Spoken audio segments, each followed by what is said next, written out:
And hello, everybody. I'm Walter. I'm the Dutch Mentor, and welcome back to the S.M.A.R.T Performance webcast and podcast.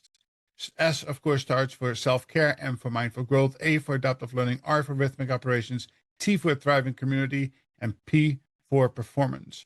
All of this can be found in the Apple Store, Dutch Mentor, and just one word, and you can dive right into all of the goals and you want to set for 2026 and beyond. I'm really happy today to have Sandy with me.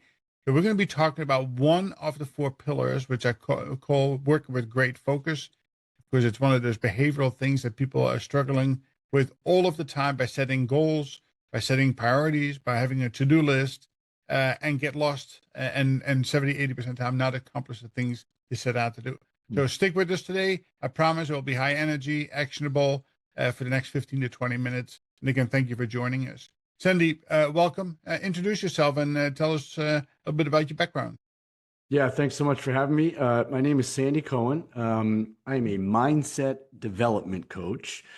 I would also throw in author, speaker somewhere in there, but I spend the majority of my time in the mindset space. My background, I was a hockey player, and when my career was over, I spent about 15 years as a professional skills coach, and then exclusively got into the mindset space about 8 years ago. So I work with a lot of pros, a lot of Olympic players, a lot of college players.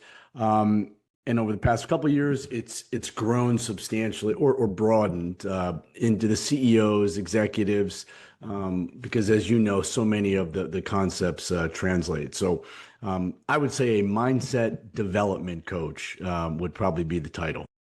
I love that label. It is a lot about behavior, and trust me, no matter where you are in your journey, no matter what industry it is, if you can only wrap your mind around mindfulness and focus, you will be much better off. So tell me a little bit about how did you discover this and why is this important? So the first thing, I spend a lot of time in that word mindset. I don't say mental performance for me, because I think the suggestion sometimes or the insinuation is that somebody is broken. And I don't work with broken people. I think mindset is like the foundation of the building. So what I started realizing,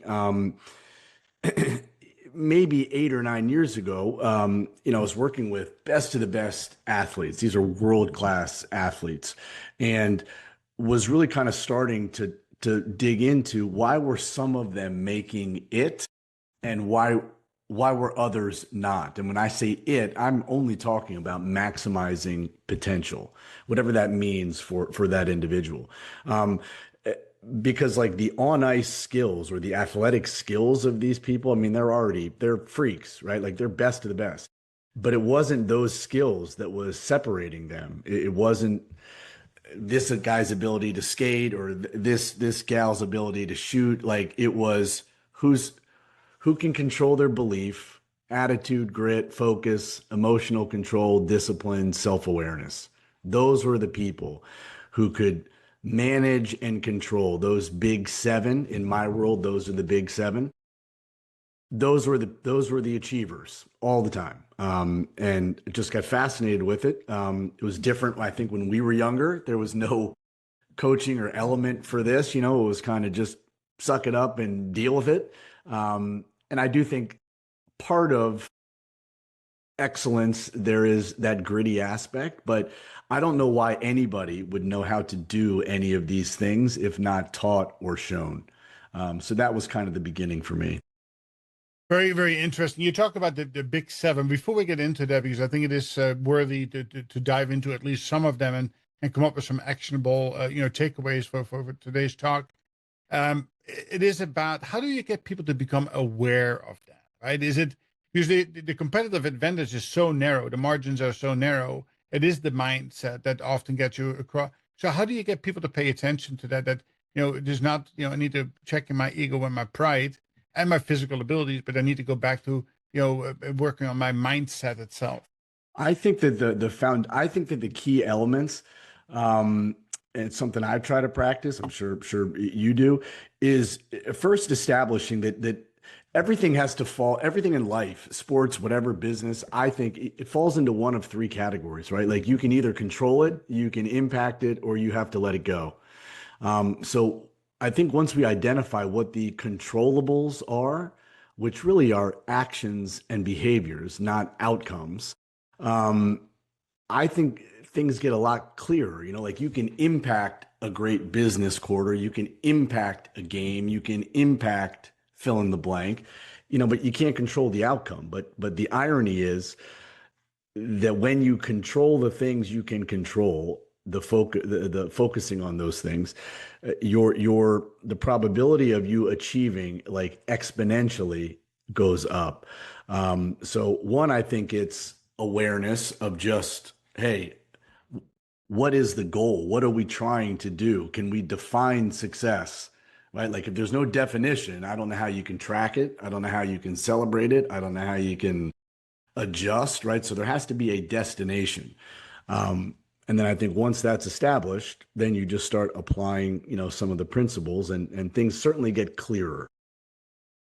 So interesting. So I use the equation E plus R equals O. I'm not sure you're familiar with that, but Of course. events are happening. It is how we respond rather than how we react to that. And I see it in my line of work is that, leaders will call me. So listen, I have this great person. I refer to it as a diamond in the rough. They have all the skills. Yep. They just don't have the mindset, right? They're still in that mindset of, if I need to step over dead bodies to get where I need to go, then I will.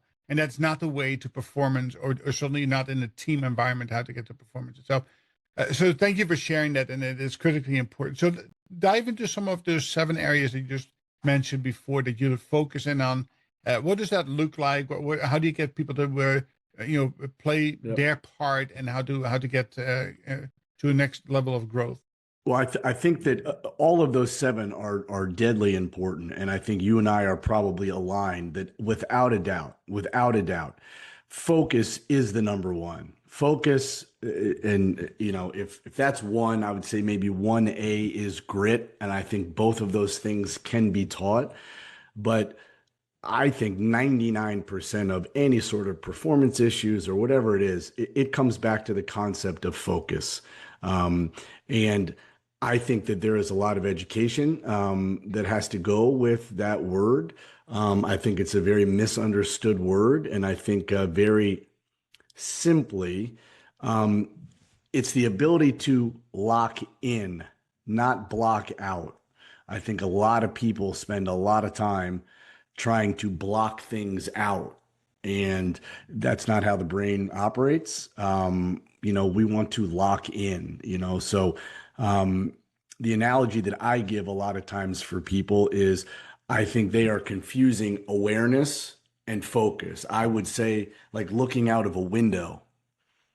Hey, there's the mailman. There's my neighbor. Hey, it's raining. Like that's awareness. That's not focus. Focus would be like looking into a mirror, So I think keeping it very, very narrow, um, 1 or 2 elements, and really just reminding yourself that you're just trying to win the next minute, you know?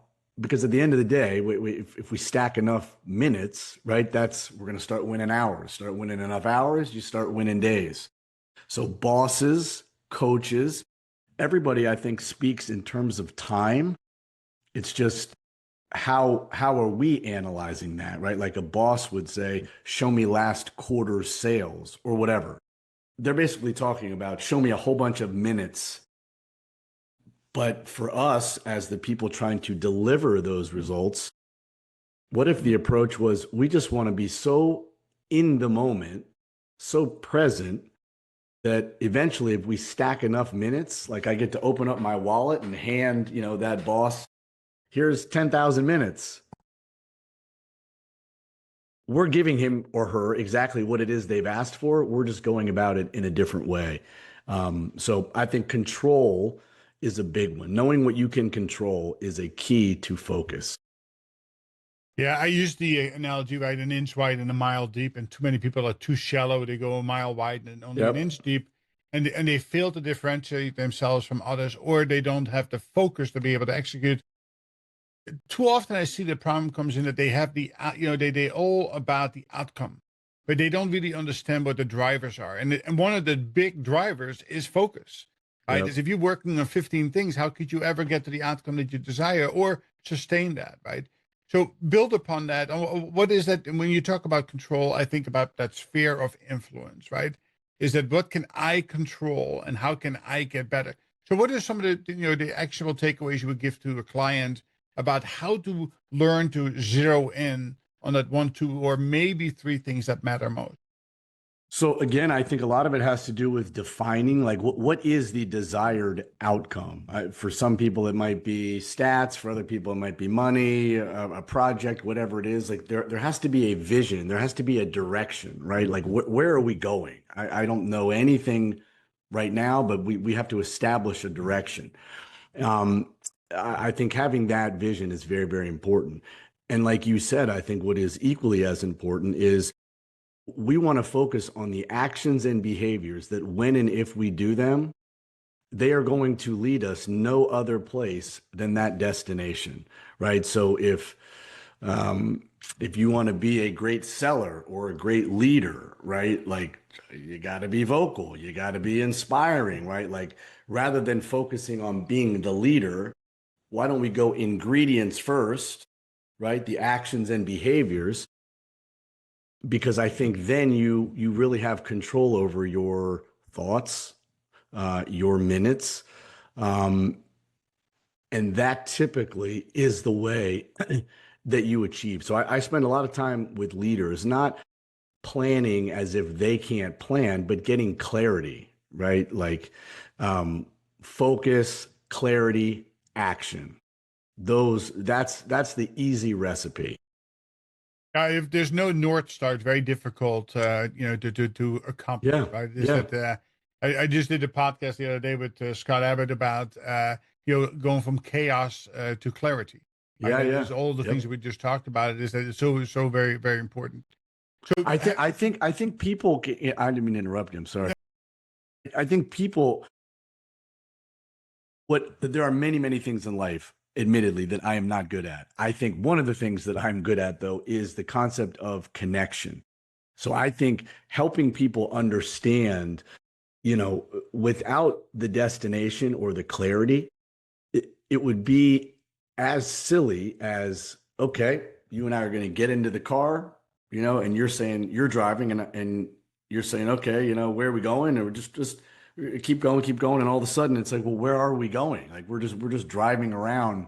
We don't know if we're going on the most effective route. We don't know if we have enough gas in the car. Like we have no idea. Once we put a destination there, purpose, um, everything seems to be more productive.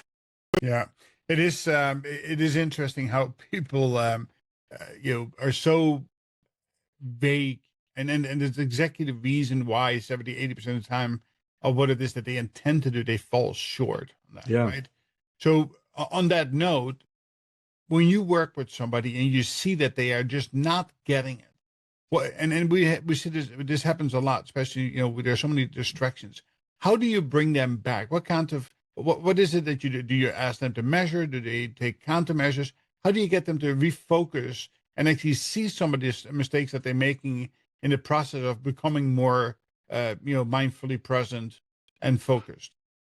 So the approach that I take mostly with athletes or organizations is we spend a lot of time on that concept of belief, right? I mean, being able to see someone not getting it or struggling, that typically is not the issue. Like that's the symptom, right?